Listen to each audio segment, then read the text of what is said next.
Ora bem, boa noite a todos. Eu venho-vos aqui falar então da doença da moda. É possível uma doença estar na moda.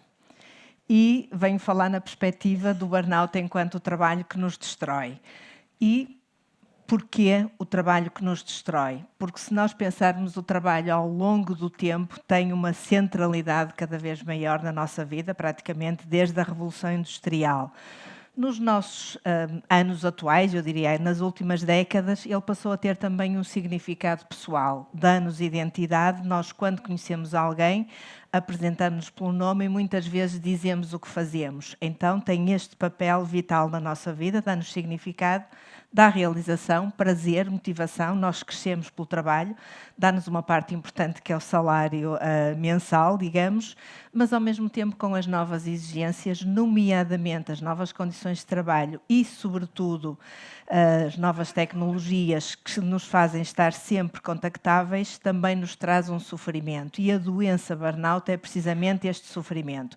Eu comecei a trabalhar o tema mais ou menos no ano 2000, portanto há cerca de 20 anos, e foi um professor mais velho que me disse: este vai ser o tema do futuro, é preciso alguém começar a trabalhar. E eu comecei a trabalhar um tema que via que existia nos Estados Unidos, na Europa, mas que em Portugal era muito remoto. E pensei, sou obrigada a trabalhar, toca lá a ver o que era isto. E comecei a trabalhar precisamente com as fardas, com as exigências que eram colocadas às fardas, às pessoas que estão representadas em termos de segurança no nosso país. Depois daí passei para outras fardas, como vou referir daqui a bocadinho, e não parei até hoje, espero supostamente não parar.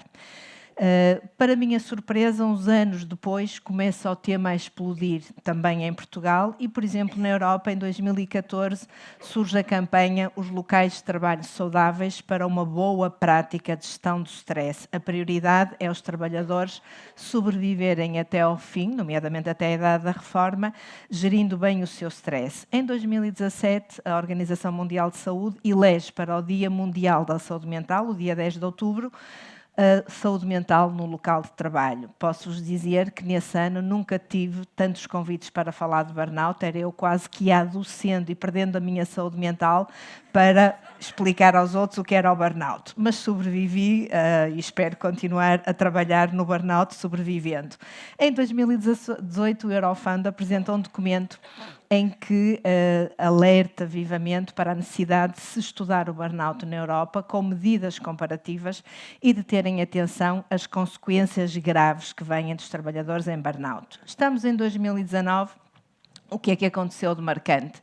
A Organização Mundial de Saúde, em maio, elegeu o burnout como um fenómeno ocupacional. Nós vimos nas notícias, burnout está na lista de doenças? Não, não está na lista de doenças, está na próxima classificação internacional das doenças, mas como um fenómeno ocupacional, porque tem sintomas de várias doenças, e isso torna-o difícil diagnosticar.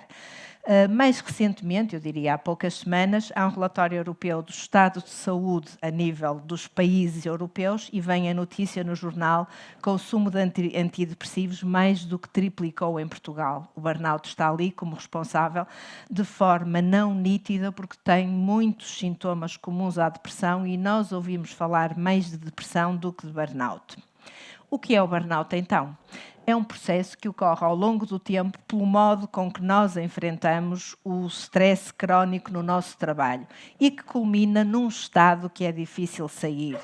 Qual é este estado? Aquilo que antigamente nós escutávamos as pessoas falarem foi para casa com um esgotamento. O burnout é precisamente este esgotamento. Um esgotamento emocional, um esgotamento físico, um cansaço que leva o trabalhador a não ser capaz de desempenhar as suas funções em condições. Aquilo que os autores escrevem muitas vezes, a erosão ou a destruição da alma do trabalhador. Aquilo que eu mais escuto no terreno é: eu já não aguento mais isto. E o isto é o trabalho. Eu gosto muito daquela figura que está ali, que é um copo. E o burnout é o copo vazio, não é o copo cheio. É este processo de esvaziar.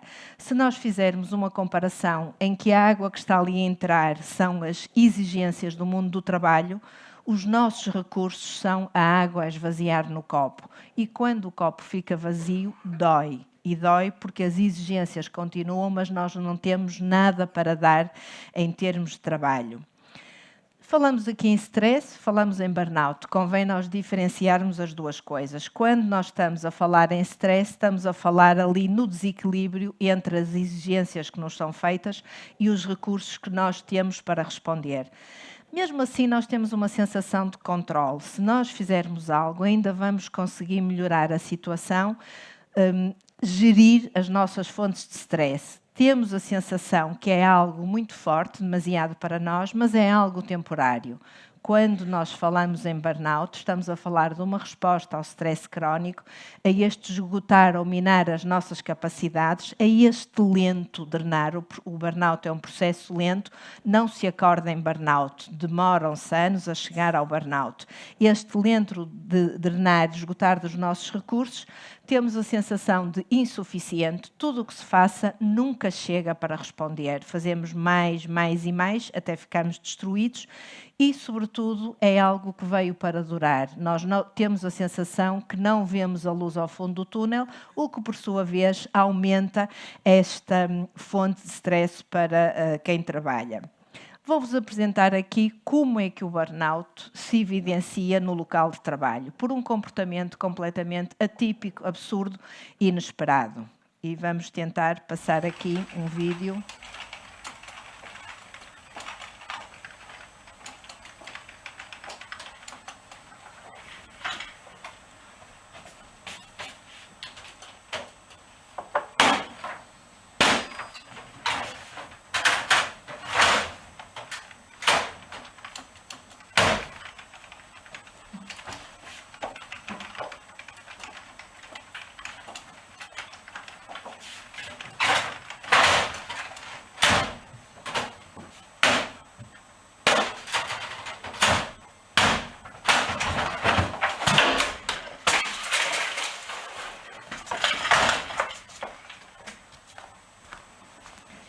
Isto é burnout. E eu imagino sempre, iria passar alguém debaixo daquela janela para levar com a impressora em cima da cabeça. Portanto, um comportamento atípico, praticamente surreal, mas que mostra que aquela pessoa está em sofrimento psicológico. Consequências do burnout, a nível individual e a nível organizacional, da instituição, da empresa. Problemas de saúde física e psicológica, já escutamos hoje aqui problemas gastrointestinais, cardiovasculares, obesidade, diabetes, daí ser difícil muitas vezes identificar a causa específica, mas uma psicóloga americana nos anos 70, a Cristina Maslach, identificava o burnout como um conjunto de 3 grandes classes de sintomas.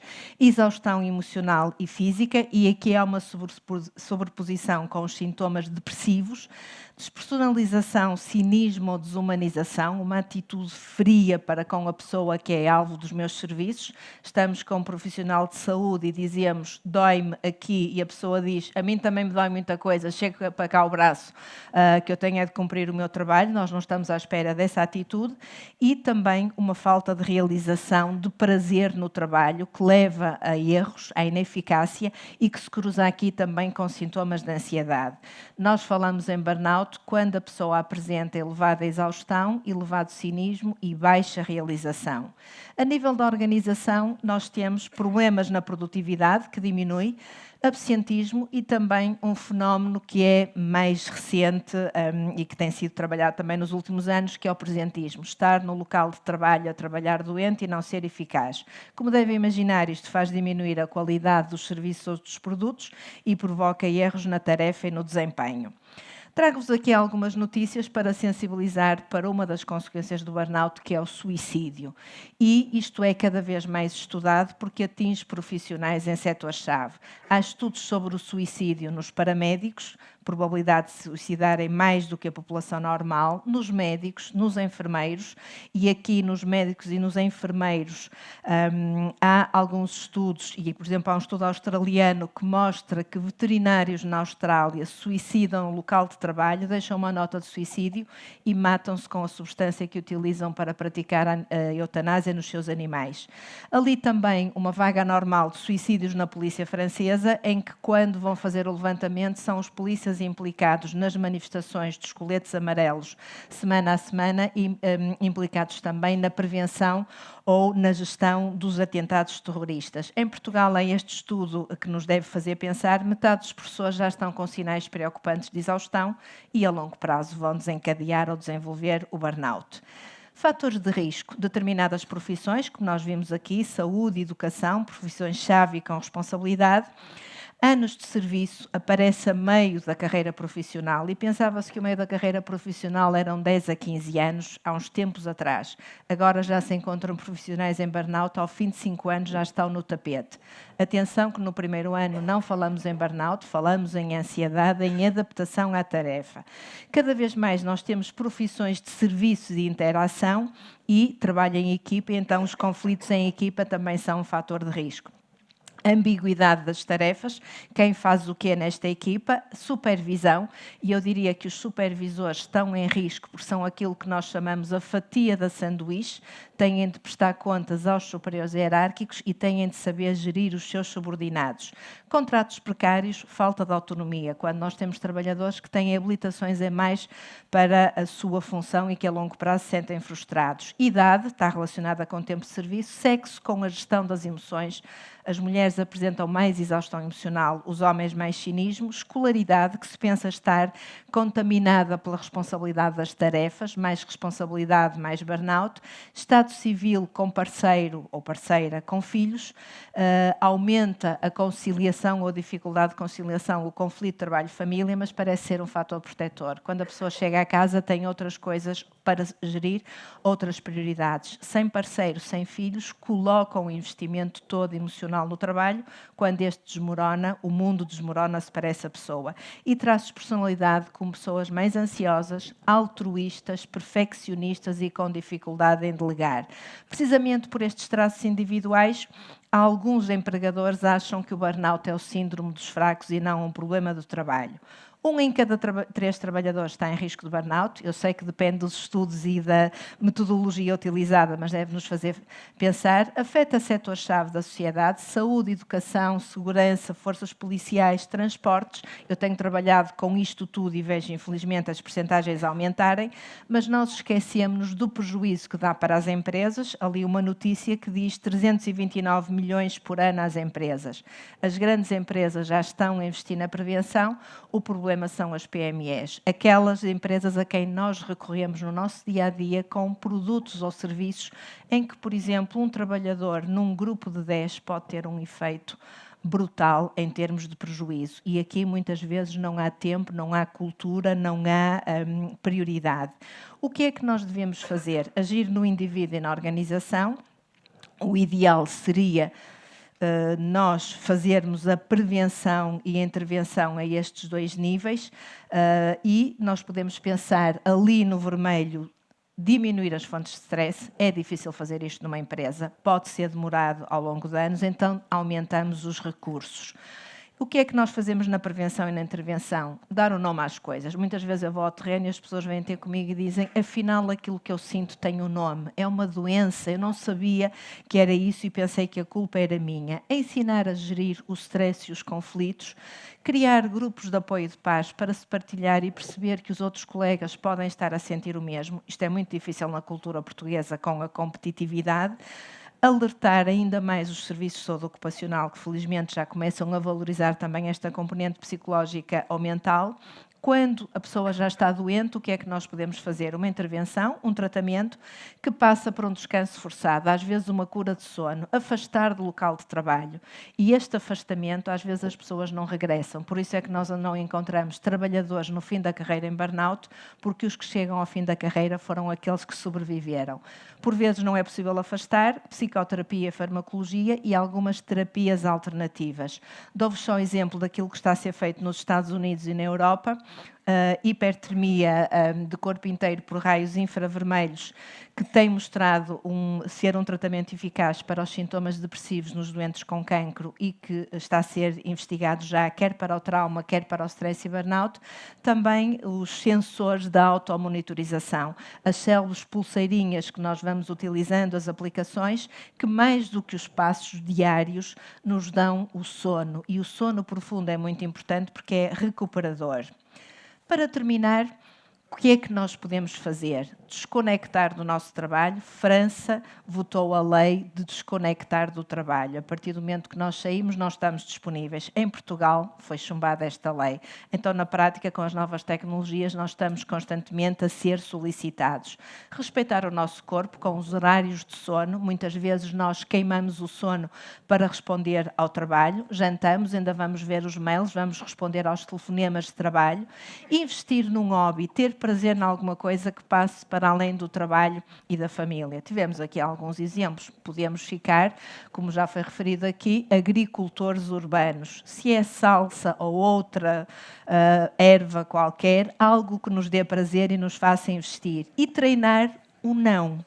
Nós não sabemos dizer que não. E dizer que sim ao outro é dizer que não a nós próprios, não nos respeitar.